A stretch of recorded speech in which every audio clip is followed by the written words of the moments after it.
Actually, the issue is really not with the IMF. I think the issue is with the restructuring of the debt.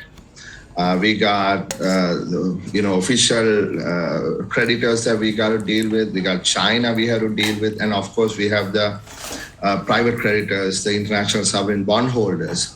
So unless we have either a restructuring deal or significant progress towards a restructuring deal, IMF will not be able to release any money under an enhanced fund facility, even if we agree on a staff level agreement anytime soon. So you're suggesting, Harsha, that the IMF bailout is not coming anytime soon. What impact? How will this play out in the economy? You see, we've just hired Lazard and the Clifford Chance to help us deal with the restructuring. So they haven't really started negotiating. And already there is one creditor fund by the name of Hamilton Federal Bank who's gone to court in New York against the government of Sri Lanka asking for full payment of its $250 million due on the 25th of July because we have a debt standstill. So unless there is, like I said, it's a subjective term, the significant progress. IMF is not able to lend to us. So I'm thinking perhaps it's going to take at least 5-6 months before any money starts to flow in. Harsha, this is not just an economic crisis, it's morphed into a massive political one. What is the opposition doing right now to perhaps take the reins of power and make things better? And what would you do if you were in power? And the other thing is, would you want power because you're going to be blamed for all the hardship that's going to have to ensue from here? Yeah, you're between a rock and a hard place here.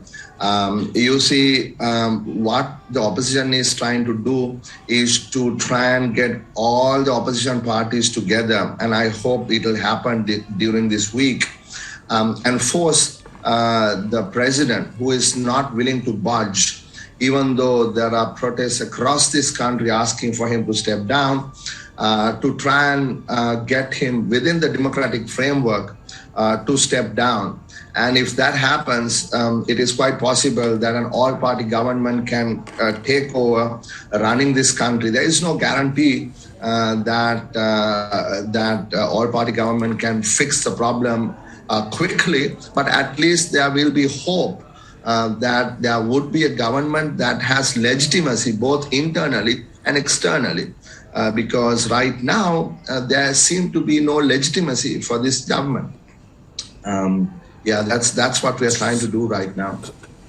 So you'd like to see a government of national unity. The thing is, you're not going to get that for the time being. Tell me, what should be really at the moment top of the economic agenda to get things going? I mean, for instance, I think inflation is running at almost hyperinflation levels right now. We've got no fuel. It sounds like a terrible situation. Yeah, this is totally unprecedented. Just the other day, we were an upper middle income country, and today suddenly we've crashed to the bottom. And for us, it's just unbelievable. But it was, in a way, expected, because for a long period of time, reforms have been postponed, and we were living beyond our means. But the real breakdown happened when the president cut taxes even further. So we are now running a massive hole in fiscal deficit, and also a big hole in our current account on the balance of payments. So we have to fix this. Without fixing these two things, there is no way out. So the parliament will have to agree to undertake large fiscal consolidation measures, increasing taxes, rationalizing subsidies, expenses, and so on. So unless there is agreement across the political parties, we can't get it done. And unless we get it done, there is going to be a very difficult time negotiating our debt.